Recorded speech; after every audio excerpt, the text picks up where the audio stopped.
a Kangaroo Fern production. Hey, it's Miko Santos, and welcome to There's a Glitch. Today, we're talking about the cyber attack incident in Optus and Medibank. Australia's Federal Police Commissioner Reece Kershaw on Friday confirmed police believe the criminal group behind the recent Medibank cyber attack is from Russia. Why are there so many data breaches? Is Australia behind in cybersecurity technology? And what are the lessons from this cyber attack? Well, let's find out. It's odd.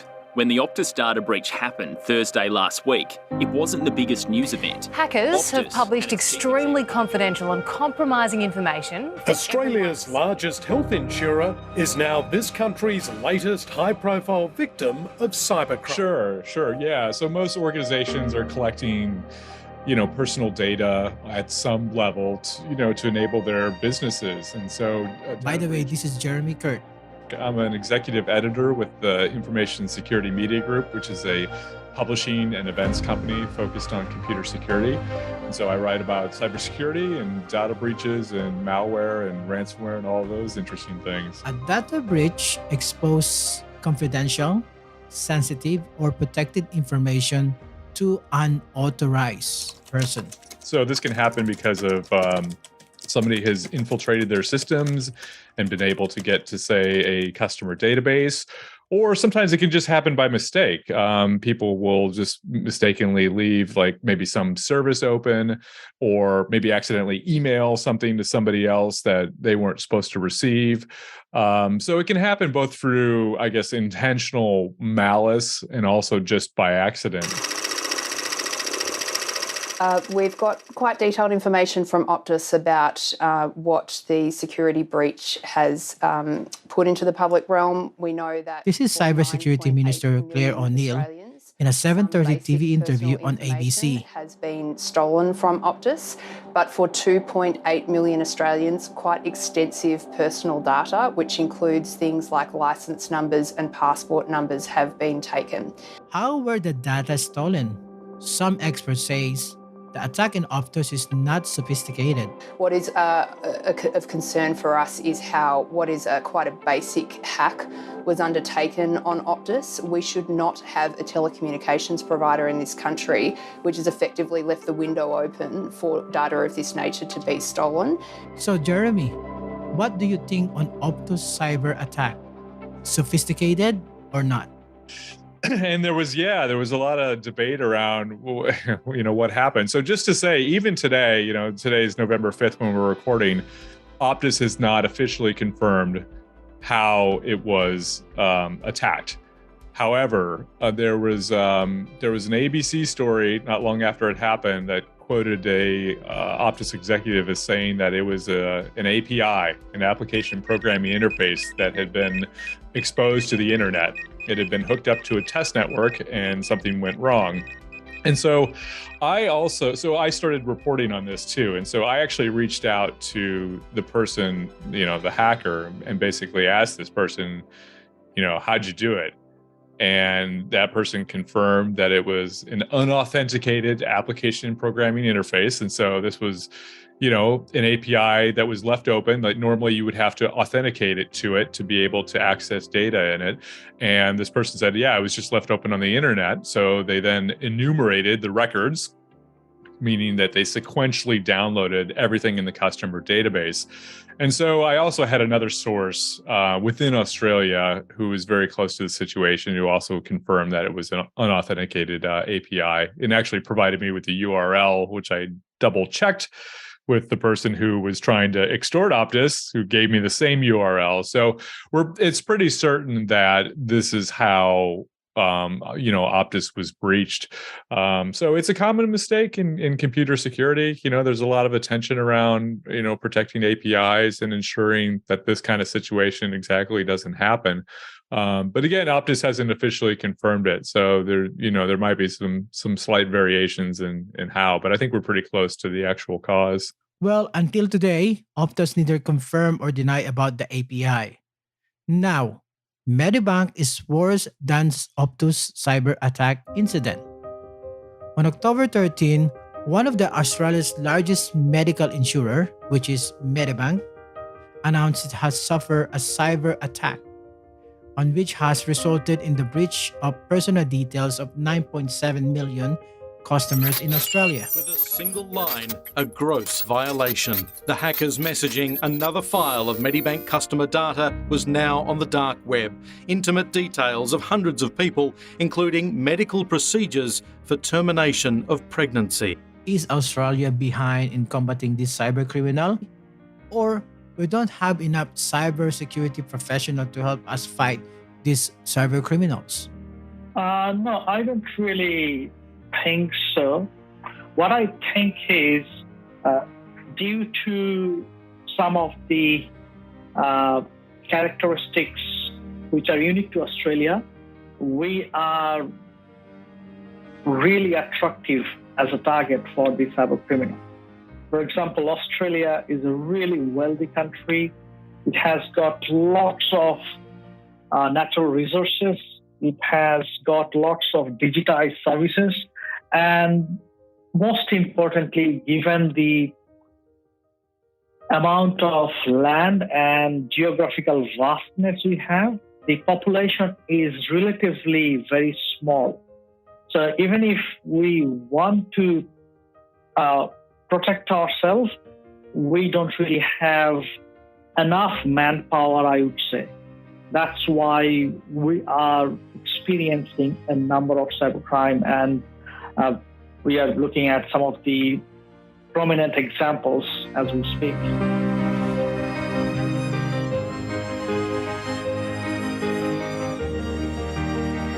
I am Dr. Mohi Ahmed. I am a senior lecturer in cybersecurity at School of Science at Edith Cowan University, Western Australia. My job is to educate the next generation of cybersecurity leaders and conduct research to disrupt the cybercrime ecosystem. So yes, I mean, you might have seen lots of things that are happening in the past and still happening now. So I'm just trying my level best to play my part well to stop these cybercrimes. So how can we protect our data? Maybe the government increase the penalty against Australian companies and make it mandatory to make an investment in cybersecurity. Yeah. I think it's made everybody feel quite powerless, because if you want to participate in the modern economy, right? If you want to have a phone, if you want to have subscription services, if you want to have health insurance, you have to give all this data to these companies. Like, you don't have any choice. Otherwise, you don't get the service. So, and our expectations as customers is that, well, you need to protect this at all costs, and you need to make the appropriate investments in information to security to make sure that this stuff is not accessed by bad people. And so, I think that's what the government wants to do, is kind of like lift up Australia's cybersecurity laws to ensure that the law requires companies to do this. And if they don't do it, that there's severe penalties. Now, there's somewhat of a horse left the barn kind of thing with this, right? It's like, okay, well, we can increase the fines for not protecting data, but we also have to realize, like, once that data is out, it's just out, right? It's like with Medibank, for instance, right? If that extortionist decides to release all those medical records, like, that's something you can't even replace. It's just like, a record that you had a hernia operation 10 years ago. Like, there's no winding that stuff back. So I think what we really need to do is not only look at maybe sort of the stick, the carrot and the stick, right? Not only look at the punishments for mishandling data or failing to protect it, but also incentivize companies to make investments in this, because we have to stop it before it happens. Because once it happens, it's too late. Like, arguably the Medibank situation is way worse than the Optus situation, because you can replace your passport. It's a pain, but you can do it. You can replace your driver's license. If you have fraud on your accounts, like, it's a pain to resolve that, but, you'll be made whole. You probably won't be out of pocket. It'll take you time to call service providers and get that fixed. But the medical stuff is just irreplaceable, and it's potentially embarrassing. So it's really like next level, kind of stuff. And, people have been warning about this for years, that there was going to be a big one coming. And I think for Australia, the Medibank one probably is it. Medibank still refusing to pay the ransom to cybercriminal despite the hackers already released some of the customer data on the dark web last November 9. This is a malicious attack that's deliberate and has been designed to cause maximum harm and uncertainty, particularly to vulnerable people. We're working round the clock with the AFP and with the government to, as part of their criminal investigation. That's the CEO of Medibank. The Medibank incident consists of alleged 200 gig of data that contain personal information such as names, date of births, addresses, phone numbers, Medicare numbers, credit card details, and ID documents. Importantly, it also contains sensitive personal information about medical diagnostic and procedure covered by Medibank and AHM health insurance. It is the right decision not to pay the hackers. But Medibank's in a tough position because even if they pay, there's no guarantee that this group is not going to sell the data quietly, right, on the side. Because how do you trust criminals who are already trying to extort you, right? So, but, and I argued this, that I wrote a piece that's on LinkedIn and Twitter, about this too, of like, well, is there value for Medibank to pay some money to stop them just dumping everything on the internet? And I think potentially yes, right? Because even if you accept that these people could sell this stuff quietly on the side, maybe that's better than dumping, they have 200 gigs of data is what this group has claimed. So if they just like put all that on a .onion link site where anybody can go and download it easily, that's very, very bad. So maybe there's value in giving them some money for that, right? With acknowledging that, well, this may not stop it, but it may mitigate the damage and the exposure somewhat.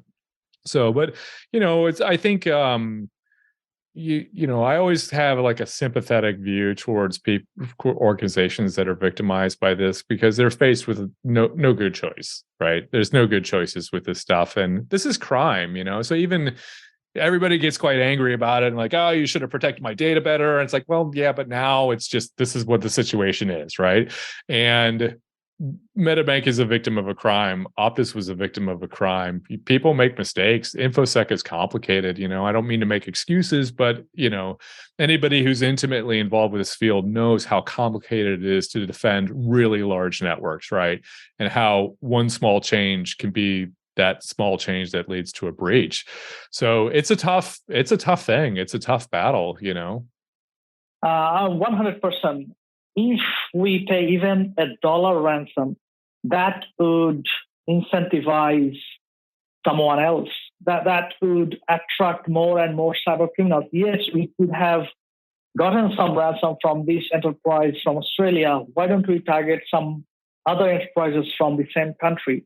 That would create more attention, and cyber criminals will become more and more interested to launch cybercrime against Australia. So under no circumstances we should pay the ransom. And there is no guarantee that cyber criminals will stop posting those data or selling those data to someone else. There is no guarantee.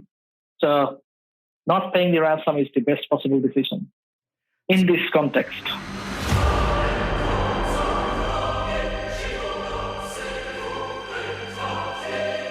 He also confirmed that attack at the Medibank is more sophisticated than the Optus breach.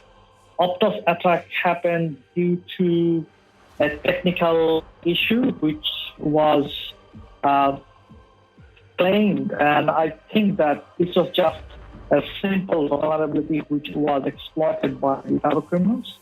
But for the Medibank's case, it is much more sophisticated because exfiltrating the sensitive data, it's almost 200 gigabytes of data. Exfiltrating that data from their network to some external repositories, this is a very, very sophisticated type of crime. And on top of that, we are not certain that Medibank had the multi-factor authentication or not, But even if they had multi-factor authentication, cybercriminals were really sophisticated enough to bypass those countermeasures in place.